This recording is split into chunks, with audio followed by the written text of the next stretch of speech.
当时林彪正在被孙立人的部队追击，他就躲到北韩去。林彪的部队就在北韩得到了武器了。这种情况下，金正觉得是我帮助了中国革命啊！号召两国人民的鲜血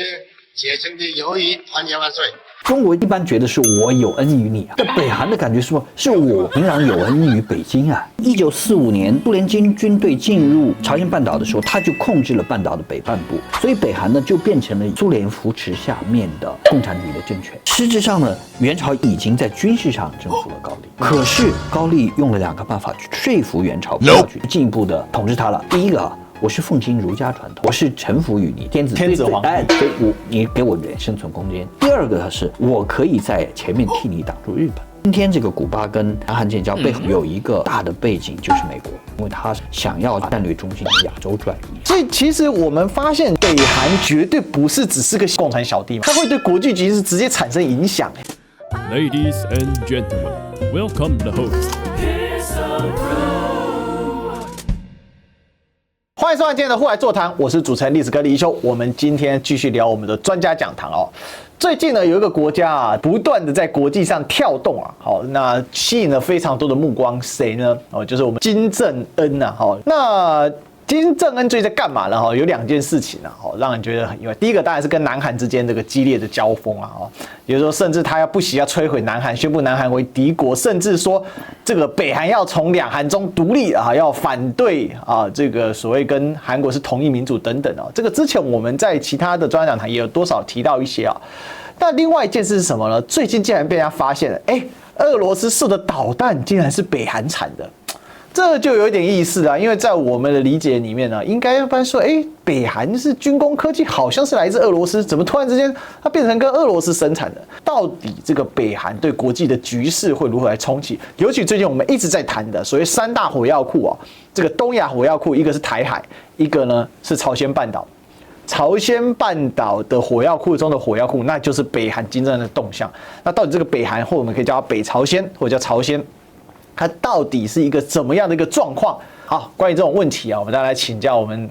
这一类的专家哈。这个要找谁？找吴清汉老师。下，嗨，大家好。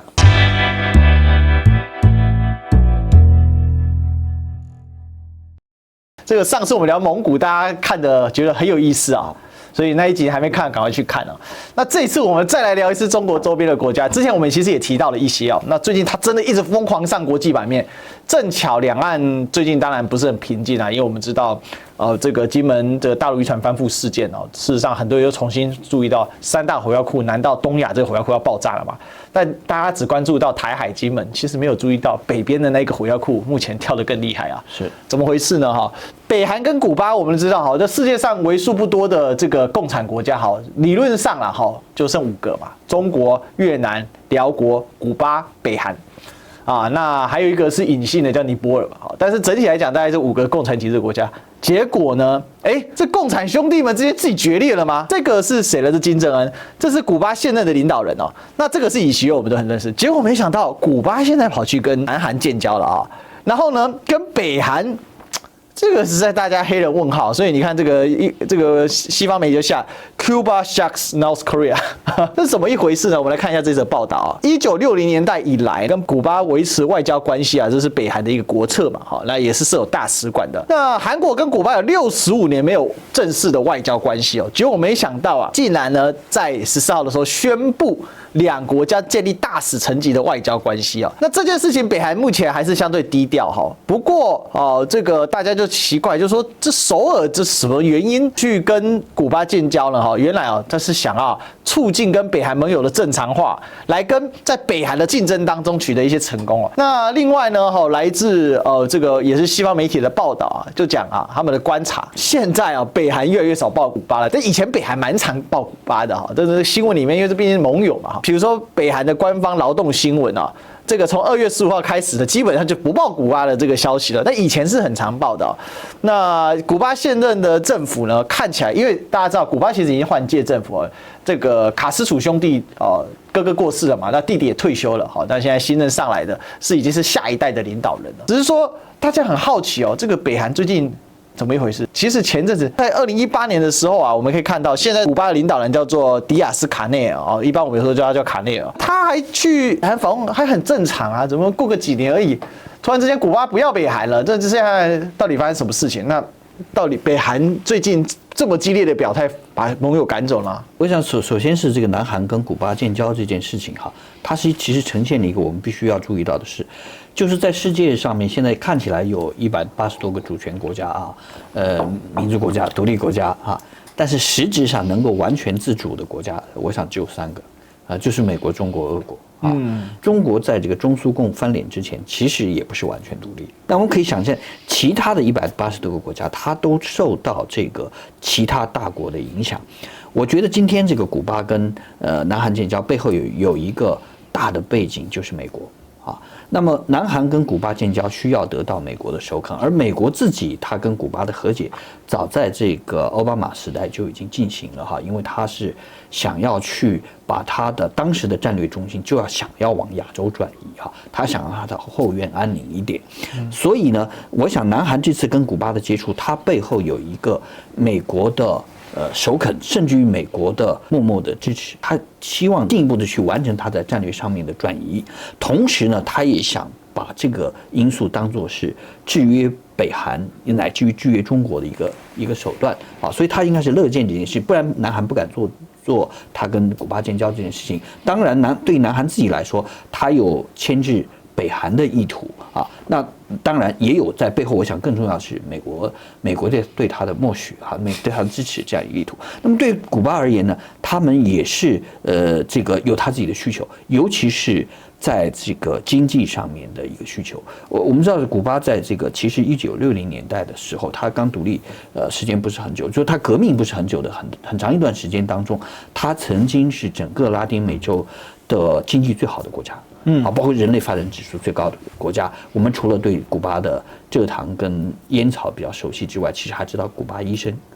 古巴的这个全民都是识字的，识字率最高的这个国家。同时呢，古巴还有一件事，就是古巴的浪漫啊。我们知道格瓦拉，其实格瓦拉不是古巴人，就是古巴的这个生活其实是很浪漫，这跟我们想象的一个这个共产的社会主义社会的那种压抑不一样。相反呢，跟他建交的南韩虽然声称是一个自由世界，但南韩社会其实蛮压抑的，地狱朝鲜。是。那他们这2种结合，其实跟让我们看到一堆这个吊诡的事情，就是说这个里面文化跟政治不见得是一回事，同时国家主权也不是那么完整的，它要跟这个国际局势配合在一起，不管是南韩还是古巴都要面临这个问题。那么但是同时呢，就是说我们看到这里面最弱势的一方是北韩、朝鲜哈。那么朝鲜呢虽然是最弱势的一方，可是其实他掌握了这个撬动世界局势的某种杠杆。其实他过去做过很多次这样的事情。那么现在他的国力就是这个美国人觉得他可能想要去做一件终结北韩的事情，其中这个南韩跟古巴建交是一个哈。那他是看到说现在南北的这种经济对比已经差别非常大，就是南韩是北韩的100倍。那他觉得也许我推一下这个杠杆就可以完全把北韩彻底就推倒了，最后一张骨牌倒掉了哈。但是我想美国这种想象有点一厢情愿，不那么容易达成。其实过去想要去终结北韩的，不只是就很多国家都想这样做，都没有成功过，包括我想古代的中国曾经这样做过，也没成功过啊。是，所以我们来看就是说北韩在这件事情上受的压力到底是怎么来自于？就是说，应该说这个国家是怎么样去形成，我们就可以来了解说会不会被那个杠杆给撬动嘛？回顾这个朝鲜的历史，我们想大家都很熟悉了哈。那我们就说，到底这个朝鲜支撑朝鲜的力量是什么？那朝鲜真的都是一个被摆弄的棋子，还是他有很强的自我生命力？否则他怎么对抗美国？是朝鲜这样的一个历史或者是高丽民族这样的一个历史，我们追溯到他在东北崛起的那一刻，就是他们的这个高句丽以及南边的一个三韩，他们就已经在东亚扮演了一个非常重要的角色。这个角色在于说，我们看到汉朝在建立汉四郡的时候，他们建立时间很短的，很快他就没有办法去抵挡这高句丽对他的压力了哈。那么后来唐朝也是一样，唐朝建立征东这个安东都护府啊，时间也很短，因为他很快被他的盟友新罗又逐出这个半岛了，逐出半岛。这个时候你可以看到，在一个中古的条件下，唐的规模看起来非常大，但是我们会放在一个具体地点哈，它的相对国力就没有那么高了，因为对于当时朝鲜半岛的人来说，他在家门口。那么唐朝呢，他要越过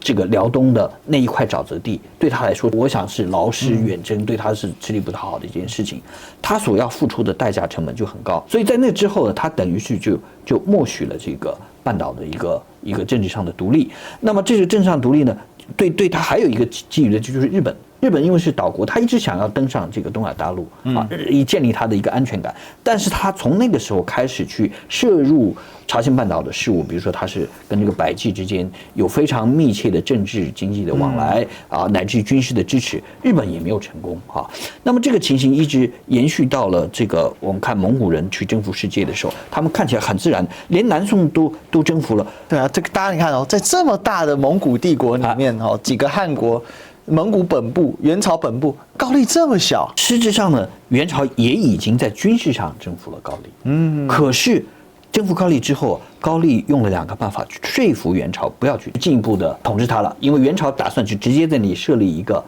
征东行省，就是这个行省是我就等你直属我大都的这个朝廷了啊。但是高丽用2个理由，第一个啊，我是奉行儒家传统的。我是臣服于你这个天子皇帝最上面的这个权威，所以你给我点生存空间啊。第二个是我可以在前面替你挡住日本啊。那么为了确认这样的一个架构，我可以怎么样呢？我们之间建立一种亲戚的关系，这是中古政治的一种条件，就是所谓和亲啊、通婚啊。结果这样子的，元朝就把自己的公主嫁给高丽国王，那么由高丽国王同时去管理他作为征东行省的丞相。啊，这样的一个双重的身份，让高丽留存下来了哈，既独立又不独立的这个状况，并且他想进一步去巩固这个状况，他就一直在这个忽必烈汗的前面啊，这个元世祖前面去宣称，我的这个真正的地缘政治意义在于呢，抵抗日本，因为日本很有野心，怎么办呢？我们应该在日本的野心膨胀之前把日本征服掉。那么他这样就说服了元世祖，让这个元世祖去攻打日本。但是打了2次都失败了，对。可打了2次失败的结果是高丽的地位进一步巩固啊，那这样子无力再战，是。那么这种巩固，我们看到哈，到了这个元末的时候，高丽还是效忠元朝的，包括这个明朝打上来的时候啊，就朱元璋打上来的时候，高丽还是效忠元朝。但是呢，高丽内部的大将李成桂就觉得说，不行，你中间那个变了，我也要变，不然我这个政治也不稳固了，所以他就变成就回师攻打高丽，自己建立了一个新的这个政权，并且请这个朱元璋赐他国号朝鲜啊，这样子变成了李氏朝鲜，就是李氏朝鲜的来源。那么李氏朝鲜一样啊，就是他利用了对于这个明朝的效忠呢，从明朝那里拿到了很多好处，就是建立的这种固定的封贡制度哈。那这个封贡制度呢，除了从明朝这里固定拿到经济上的一个支持，还有政治上的背书之外，还有一个好处就是他面对这个日本威胁的时候，他可以利用明朝去围剿日本。我们在这里看到万历朝鲜战争，然后这人臣倭乱这件事情是日本这个丰臣秀吉他攻打朝鲜。那么当时这个李氏朝鲜他为了要去这个得到明朝的支持，跟明朝其实是撒了蛮多谎的。他说这个谁，丰臣秀吉就是要打到北京去了啊，他只是借我们的道，而且我们如果帮他，他就可以过去了。我们现在是替你挡在前面。这个说法在今天的这个华文圈子里面还存在耶。是，对。那么明朝当然就觉得，就是说我必须把威胁挡在我的境外啊。那所以这个对于当时的所谓抗日援朝啊，就是从这里开始。那么抗日援朝这件事情造成了一个结果，就是说，其实它的难度是很高的，难度很高，造成明朝在这个战争当中啊，万历朝鲜之役当中国力耗尽，那么背后呢就是说，他又爆发内乱，因为在这里耗尽了国力之后，国内的民生就艰困了。对，那么李自成、张献忠这边造反了，那么正好满洲人也打来。大家一团混战，最后得利的就是满洲人，就是清朝。所以这个明朝整个的颠覆啊，其实它的一个起始点就是在朝鲜半岛，就是当时李氏朝鲜的这样一个操作。学长这里可不可以进一步追问，就是说，因为我们知道万历三大征，可是大家从来很少去讨论一个问题，其实万历是一个很懒的皇帝。是哦，如果在西方人的逻辑，大概就会把他封成懒王之类的，因为大家也知道西方有些王都被封懒王，那他也不是很勤于政事，可是他却偏偏对朝鲜有反应，这就是很有意思。而且我们知道万历前面10年张居正在这个执政的时候，好不容易让国势略有恢复，积累那10年，如果万历没有跑去打朝鲜，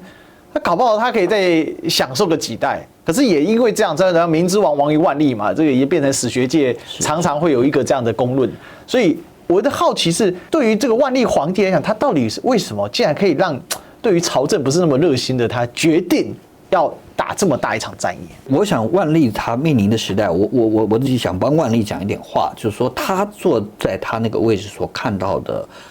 这个世界的局势跟大部分大臣看到的不大一样。他看到的其实是已经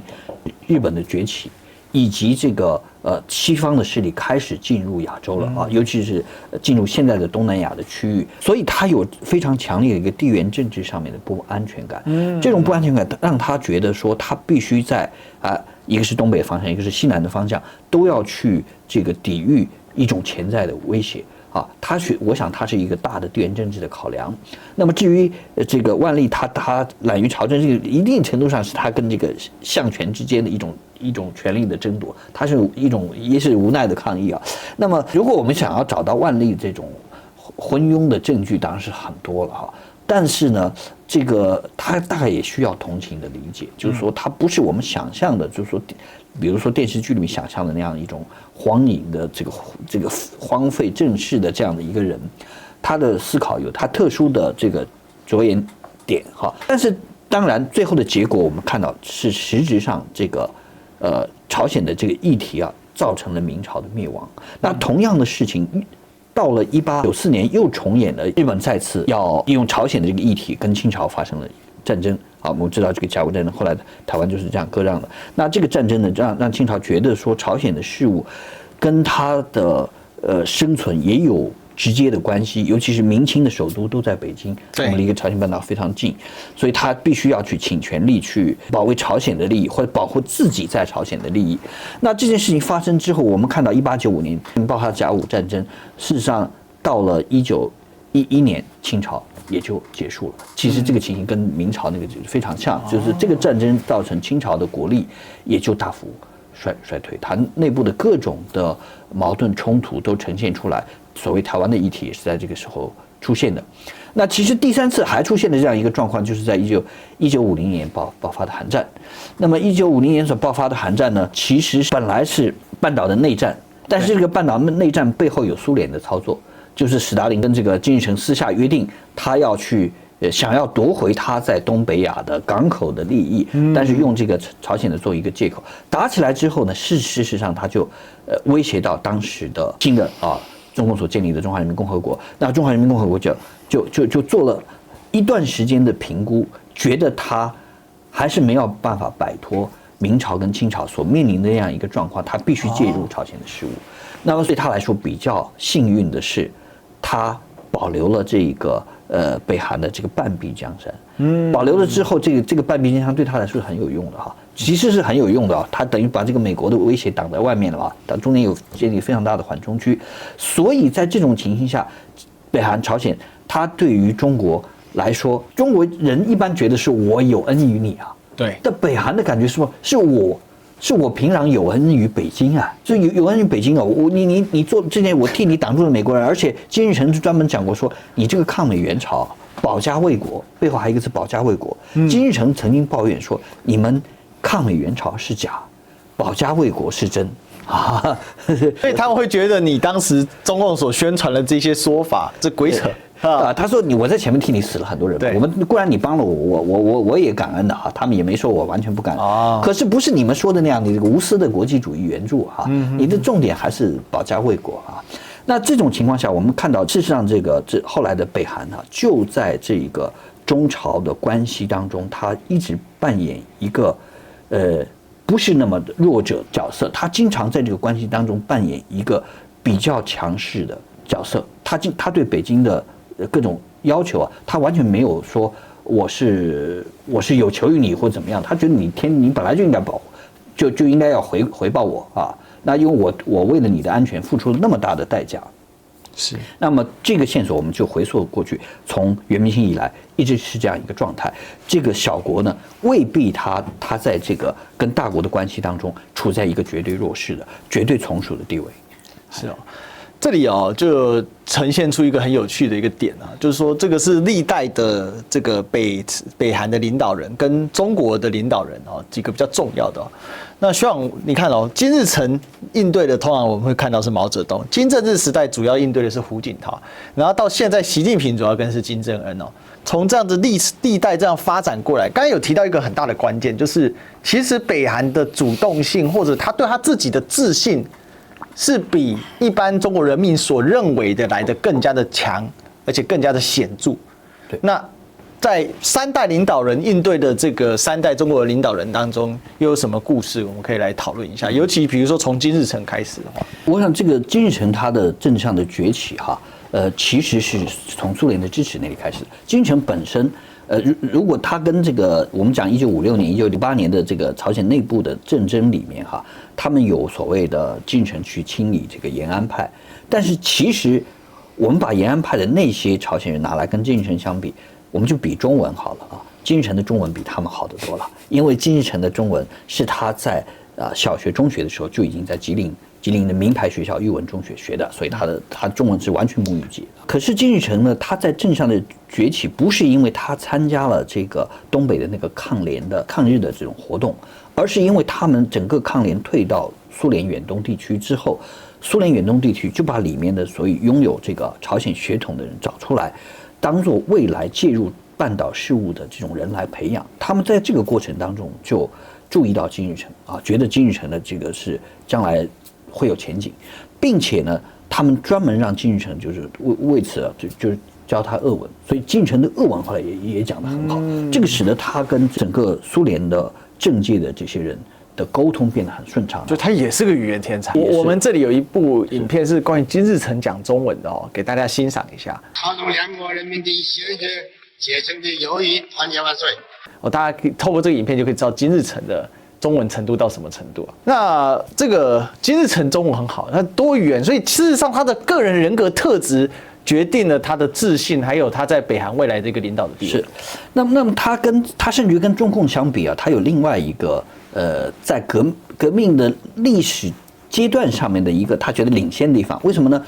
因为中共当1945年这个苏联军队进入朝鲜半岛的时候，他就控制了半岛的北半部，在北半部他可以去放心的扶持自己想要的人。经过一番的筛选之后，那个民族主义者曹婉植就出局了哈，那金日成就上位。那么上位之后，他基本上是完全控制了北韩。这种北韩它并不在苏联跟中国的条约里面，所以北韩呢就变成了一个苏联扶持下面的共产主义的政权。而当时的东北呢，虽然林彪进去了，但是林彪正在被这个孙立人的部队追击。那孙立人的部队经常打到林彪，有几次林彪差一点完蛋了。完蛋了以后他怎么办呢？他就躲到北韩去。所以躲到北韩这个地方，你不能是外国的啊，孙立人部队不能再追击进来，而且苏联势力范围。那么这个林彪的部队就在北韩得到了武器的还有后勤的这种补给，让他再回到东北来去跟孙立人的部队作战啊。这种情况下，这个金日成觉得是我帮助了中国革命啊。我帮助中国革命所以他在抗美援朝里面会认为说，我也帮你很多啊。对，我先帮你的。所以他这个逻辑是从他帮林彪就开始了。对，我先帮你，并且这个北韩呢，早在1948年的9月9日就建立了朝鲜民主主义人民共和国。那么我们知道中华人民共和国1949年10月1号才建立的，比他要晚。共产中国还输给了共产朝鲜。是的，是的，我比你，我才是老大哥。是哦，所以这是朝鲜人自信的由来。对。所以这个金日成在面对北京的时候，他是非常自信，并且呢，当然他为什么后来在韩战的时候，他跟这个史达林一拍即合哈？史达林当然是想找一个借口，他对于这个新的毛泽东跟苏联之间所签订的中苏友好同盟互助条约的内容不满啊，它内容主要是苏联将要放弃他在中东铁路跟旅顺港、大连附近这个天然不动港的这种权利，他自己心里觉得很不舒服啊。那么正好金日成要找他来说，我们希望苏联你给我一些武器的支持，我可以很快就把它打下来。金日成一听，这是大好机会，我可以不用管中国，我把这个战争在半岛上面出现了之后，啊，不管它的结局如何，我都可以找一个借口，我进入中国东北，重新谈判关于这个中东铁路跟旅顺港的这个事务了。你打赢了，我也可以，反正是靠我支援打赢啊。你如果打输了，可能更好。那么我这个东北的这个权益就恢复了。这是个巨大的政治阴谋哎。是。那么很多人觉得说，金日成是对北韩的这几个港口感兴趣。比如说我们看到这个右上角那有青津啊。那么如果是这半岛南部这个还有仁川，还有釜山啊，那个北面其实还有一个元山这边划出来的啊，这几个港口他感兴趣。其实哈，我要强调说，这几个港口的条件都不如大连港，都不如大连港。所以史达林真正感兴趣的是大连港，他对于这几个港口条件不是那么好的这个半岛的港口不是很感兴趣哈。而且俄国在那边殖民过嘛，是，所以一直念念不忘啊。是他Port Arthur 这是我建立起来的东西，怎么会是被日本人抢走了？对。所以呢，这个金日成在密谋韩战的这个过程当中，他是把中国放到一边的。没想到，这个当韩战爆发之后，我们发现这个本来韩战看起来就要结束啊。我这边稍微解释一下这个顺序哦，这个是在开战前南北韩啊，韩国跟朝鲜就是南北韩的界限哦，这个是以纬度哦38度线嘛。那开战之后，你看6月25，到了9月15的时候就已经打到釜山的外围哦，这已经在釜山打，这个当时叫做釜山包围网，就一路打那么快啊，比这个斯苏列车还快啊。是。那结果后来美国进来之后呢，又一路反推。哦，那你看到从9月15号，那反正也很快，10月24啊，1个多月之后呢，又已经推到了鸭绿江畔了。是，然后接下来呢，又反推回来，为什么呢？因为这个时候中国介入了，好，就是我们刚才讲的这个抗美援朝是进来了。抗美援朝进来之后呢，一路推，你看也推得很快哦，从这个10月24号推到了隔年的1月8号的时候又推回了，而且还推得比这个38度线还要再难一点。是，好，你看汉城在这里啊，各位。哦，因为38度线的时候，汉城在这里啊，这对比就很明显。然后呢，接下来又被美军又略微反推，又从1月8号推，但是后面就很慢了，后面就在谈判牛步化了。大概推到2月23号左右的时候，大概在这个线上，就大概接近今天的停战线位置啊，差不多就在这个位置，两边就僵持下来。好，这个是历史，给大家回顾一下。那么，我们看到这个比如第二张图的重点就是说，当这个朝鲜人民军推进到半岛的最南端的时候。当时的中共呢，很晚才知道战争爆发了，其实等于战争即将爆发之时候，他们才得到情报，他们当时心里不太高兴，可是觉得我们的这个社会主义的同志共产党同志在发动这个内部解放战争，我还是情感上支持的啊。但是他们当时在朝鲜人民军快速推进的时候，就曾经警告金日成，你应该要防止美军从中间登陆。不管是东海岸登陆还是西海岸登陆，他如果把你切断的话，你的后勤补给没有办法保障，你可能会全军覆没。金日成当时也想到了这件事情，可是当时这个战争其实不完全是由金日成指挥的，可以说当时这个战争的一开始部分，大部分是由苏联在莫斯科指挥的。那莫斯科说你不要再在意这件事，继续往前打。也就是说，莫斯科一开始，史达林一开始就不在意这个战争的成败。他只想让战争扩大，就是说，如果输了，也许他还可以实现这个苏军进驻东北这样一个意图，甚至进驻朝鲜，甚至这样一个意图哈。所以仁川登陆发生了第3张图发生改变的这个最根本的原因哈。发生这件事情之后，让这个后来毛泽东在北京就感觉到说，我必须要介入这个朝鲜的事务。假如说我不介入的话，首先面对的就不是美军进入中国的问题了，而是苏军又要再次进入中国的问题。那么这个比美军进入中国更严重。对，因为这样我在东北的这个主权利益就会丧失。那这就使得他这个做了一个要介入韩战的原因。那么同时，金日成也来了要求，金日成不愿意自己的整个就赔掉，赔掉就彻底失败了，所以他也给毛写了信，说希望毛可以派兵支援啊。那么毛当时在党内获得的支持是很少的，就多数人觉得他们不敢跟美国人打，但是毛觉得说他必须利用这个机会跟美国人打。当然我们知道打的后来的结果就是说，他除了达成他的一些这个战略上的目标之外，他也得到了一个苏联的信任，就是说对他的这个所谓社会主义立场的信任。因为这个之前史达林一直觉得毛泽东是一个农民革命家、民族主义者，不符合共产革命理论。是，我们革命理论是工人无产阶级，怎么变成农民呢？是，因为那变毛主义了嘛。对，发生这个结果之后我们看到金日成对于在整个韩战的过程当中，他跟毛还是有很多冲突的。当时这个冲突在比较前期的时候是关于这个人民军的跟志愿军的指挥权。那么金日成主张，既然你来支持我来支援我来这个打这个战争，那个战争应该我是最高司令官，你是资源，对啊，我是主人啊，你当然你的军队应该由我指挥啊，那么但是彭德怀跟毛泽东主张说，你不能指挥，因为你把仗打得这样惨，你怎么能指挥我？那么金日成进第二步主张是我们要分开指挥，就那你指挥中国人志愿军，我自己指挥朝鲜人民军。结果这个指挥的过程当中，我们发现这个志愿军跟朝鲜军经常互相因为没办法辨识自己打起来。后来由史达林拍板说我们有真正的军事家彭德怀将军来指挥所以后来这个是由彭德怀指挥的。那么金日成在这里呢，就对于彭德怀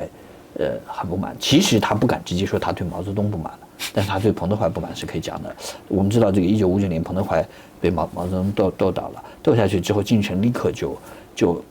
对北京表示恭贺说我早就这是个军阀主义者你这人很坏，很这个他是把类比成当年袁世凯，袁世凯跑去这个之前我们司徒思明讲过，大家还记得吗？历史讲堂的时候，袁世凯跑去朝鲜变朝鲜王了，是，他很不高兴。那么到了这个战争的后期就是变成说这个战争要不要继续下去的问题。那么我们知道这个战争的中间的一阶段，金日成是非常期望志愿军可以在第3次战役打下汉城之后继续向南推进，就是说把美国人赶到海里去的。结果彭德怀告诉他，我根本打不动你明白，就是我的这个后勤已经到了极限了所以呢，彭德怀当时主张，我这个汉城其实打下来我也不能守，怎么办呢？我应该跟老美谈一个条件，我放弃汉城。老美当时也想谈判，他谈判是说我们回到38线原来的状态，然后我让你进入联合国，我从台湾撤军，台湾就要交给你了。然后彭德怀建议说应该接受美国人的条件，我用汉城换台湾。但是当时不管是毛泽东还是史达林都觉得说，我军事上还是可以期待的，我们还是未来还是可以把美国人赶到海里去的，所以就放弃了这个机会，造成说第4次战役就吃了亏，第5次战役又更失败了，以至于说那个1804很多人就到台湾来了。这样子，就很多人被。所以本来史达林跟毛泽东的战略是，那既然可以铁拳打到底，那就用社会主义铁拳把对方锤死就好了。对，把那个美帝给锤死，这一了百了。什么放弃台湾，我锤死你，我就接下来去拿台湾。所以如果是依照这个1951年1月8日的这种状态去谈判的话，现在这个我想台湾这不是现在的样子。但是后来战争的进程这个过程当中，就是说金日成曾经主张一直打到南。到了战争的后期，就是另外一种状态，就是说第5次战役发生之后，这个有很多的朝鲜人民军的士兵跟中国人民志愿军的士兵被俘了。被俘之后，这个毛泽东主张说要把这些战俘，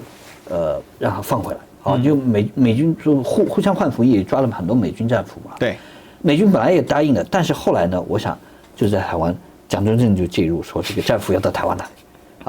战俘要到台湾来呢，这个就形成了战俘议题。毛说我不能放弃战俘，我还要打下去，要知道他把战俘放掉，就是说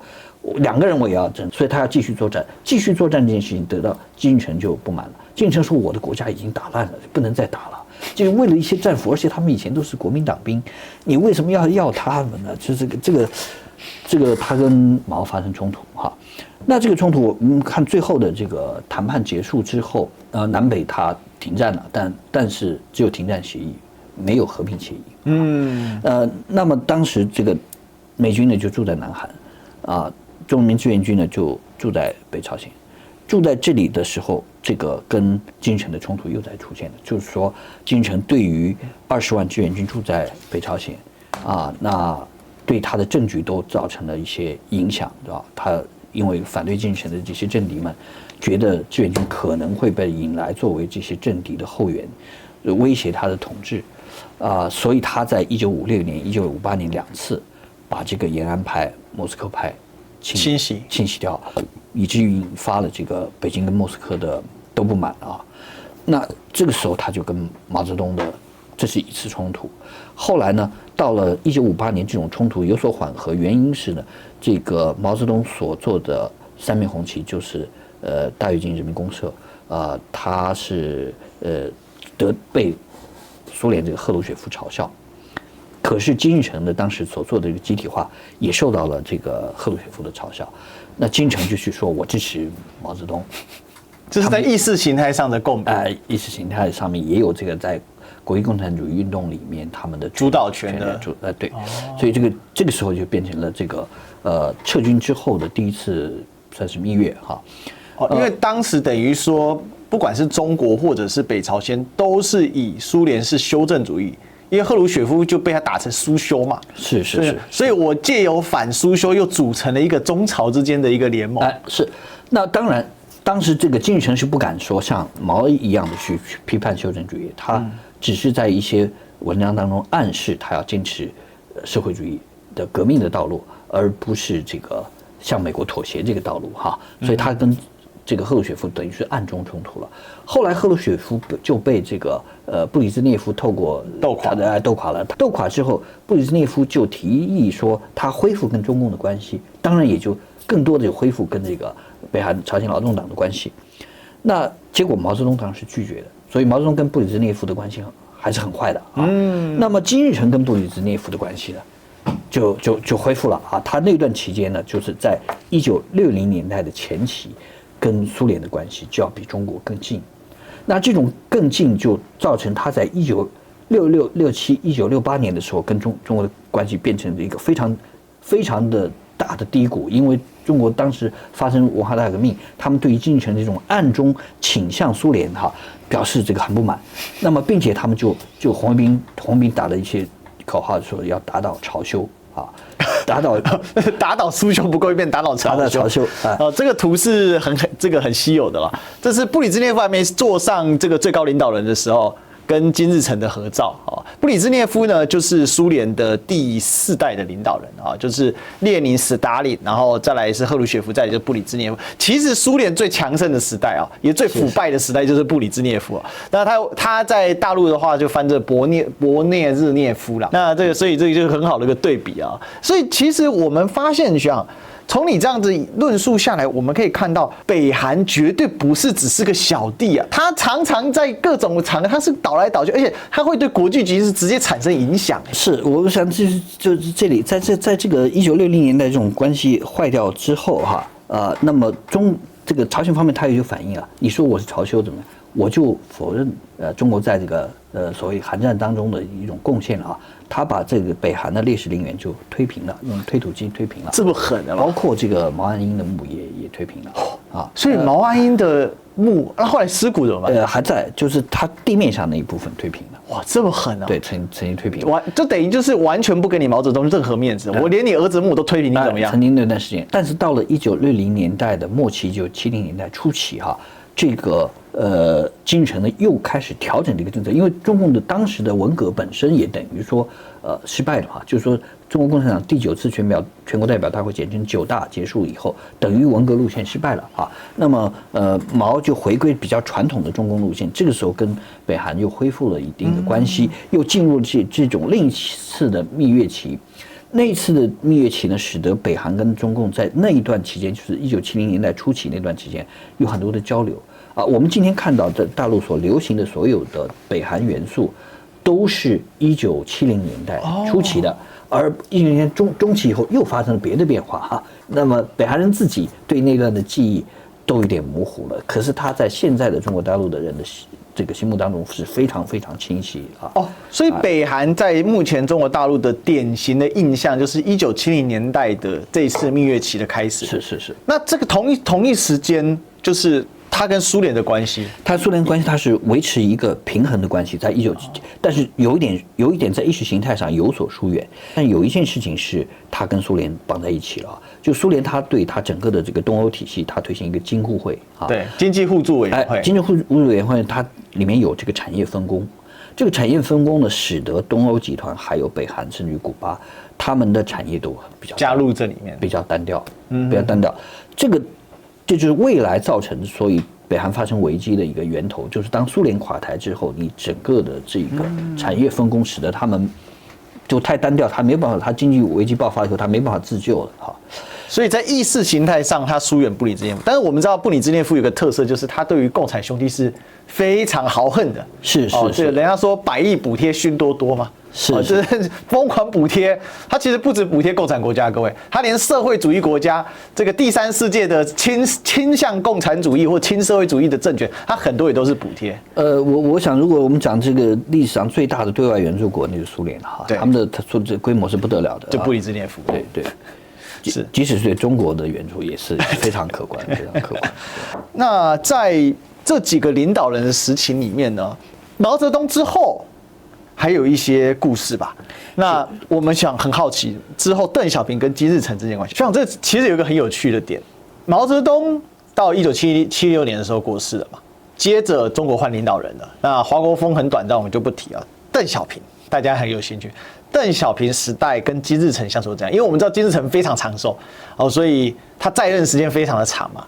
金日成跟邓小平曾经抱在一起，如同兄弟啊。可是我们好像对这段历史显得很模糊啊。是，这两个人其实在1950年代就已经认识了，而且当时邓小平是被毛泽东等于视为接班人的哈。所以他跟金日成当时就建立了很密切的关系，而且这个因为邓小平他个性上面比较放得开啊，金日成也是一个比较豪爽的人，毕竟是留发的，其实他们是有一些私交的。但邓小平时代其实最大的问题是这两个人的情谊没变，但是中国本身发生了一个巨大改变，就是由这个社会主义变成社会主义市场经济或者社会主义初级阶段，中国特色的社会主义，中国特色社会主义，这一点让金日成其实是感到很震撼的。那其实当时不管是邓小平还是邓小平所支持的他的台前的执行者胡耀邦跟赵紫阳，都希望这个北韩可以跟随中国的步调去改革开放。可是金日成当时评估说，我不能这样做，因为这个时候又回到革命的源头了。因为中共的革命是从草根自己做起的，他敢那样做，而北韩呢其实是苏联扶持的。所以他感到，如果这样做这件事情的话，我必须做到非常大程度的资讯公开。那么这样子，他所制造的这个金日成的这个神话就白头山神话，就出问题了哈。那么，并且假如说他的这个社会要多元化的话，会释放很多这个社会的这种不确定性。这种不确定性呢，也使得这个朝鲜劳动党的单独执政会面临挑战。标改革开放，他就跟邓小平发生一些冲突，其中这个比较明显的一个冲突就是这个当时朝鲜人民军的一些装备是由中国援助的。那金日成就希望这些装备，其中包括这个歼6战机，拿到这个大陆来这个保养啊。那拿保养，以往的这种保养都是说我送你这武器，以后的保养我永远全包。可是这次拿给邓小平的时候，邓小平说你拿来保养没问题，不过这次我们要收钱了。这个让金日成感到非常震惊而且不满，说你这样子不是违背我们兄弟情谊吗？我等于我在前面替你们流血，现在那武器让你维修一下，你怎么是这样子，很震撼。那实质上在这个背后还有一个动作，就是邓小平在这时候就在推动他跟韩国南韩的关系。这种关系呢，实际上这种动作，当然当时的这个北韩朝鲜他已经有所发觉，可是他的发现并没有说得到中共的证实啊。那么这个直到中国跟南韩建交，北韩才正式得到通知说跟南韩建交了。这个就等于说没有打招呼，你对盟友怎么能这样做呢？那么所以金城当时就是说你去跟这个南韩建交，跟南朝鲜建交，我就跟台湾建交。结果邓小平回答说，如果他敢跟这个台湾建交，我就跟他断交。哇！那么应该金城听到这个之后，只好把这口气咽下去。那习近平时代跟第三代领导人金正恩之间所建构的又是什么样的中朝关系？先从中国角度看哈，就是说邓小平在继续加速的推动改革开放，市场经济，使得这个中国经济非常快速的摆脱了它跟朝鲜之间原来的差不多那种状态。那么这种变化呢，其实它在中国内部它引发了一个问题，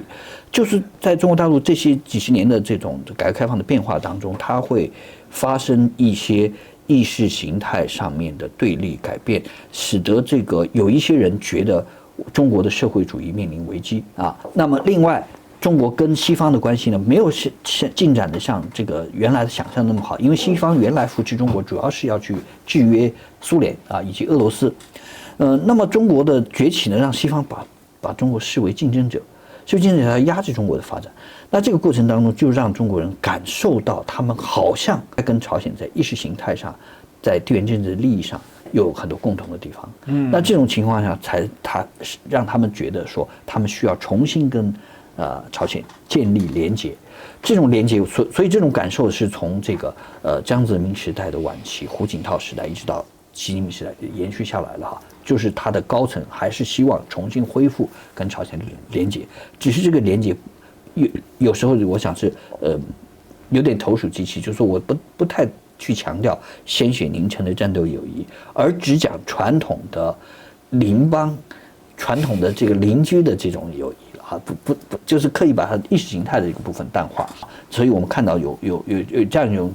这样一个镜头呢，其实是整个国际政治再平衡的一个结果。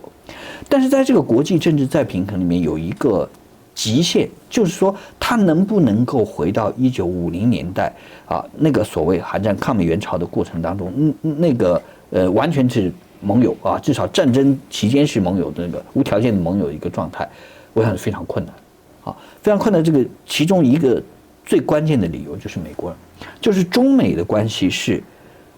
金正恩跟川普的关系是不能比拟的哈。中美关系密切到的程度在于说，中国的几乎所有的上层人士，不管是政界的还是商界的，跟美国都有联系。而川普跟金正恩之间的关系，只是两个个人之间的互有好感。你说这到极限就是这样而已，或者说双方也有想对方利用对方打一个地缘政治牌，但是你要知道民间有没有这种连结，或经济利益上有没有连结啊，政治的结构上有没有这种连结，大概都没有。所以这样子啊，使得这个金正恩一直会觉得他跟现代中国之间是有一点隔膜的。相对之下，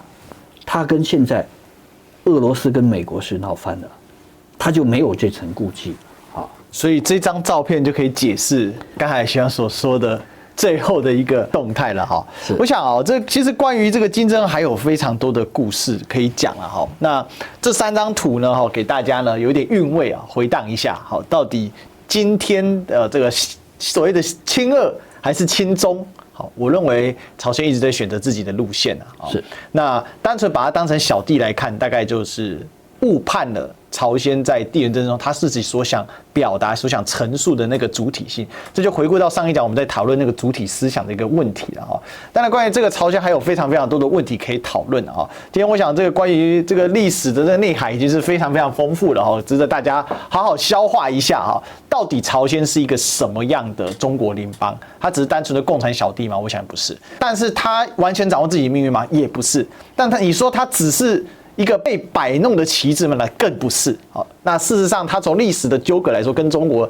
简直就是有很多剪不断理还乱的关系哦。跟新中国那关系更是复杂到一个不行了哈。那这个故事还会继续下去了哈。今天还有一些故事没有讲到，包括它跟俄国之间的那些更加紧密的一些连结性在哪里。最后呢，记得帮我们按赞、订阅、分享、打开小铃铛，最重要是加入我们的会员。那也欢迎呢帮我们的这个超级留言、超级感谢，或者用线下的赞助绿界 PayPal、微信邮局等等给我们更多的粮草，让我们可以做得更好。那我们今天后来做完专家讲就聊到这里，我们今天谢谢学长，谢谢大家，那我们就期待下一期再相见了，拜拜，拜拜。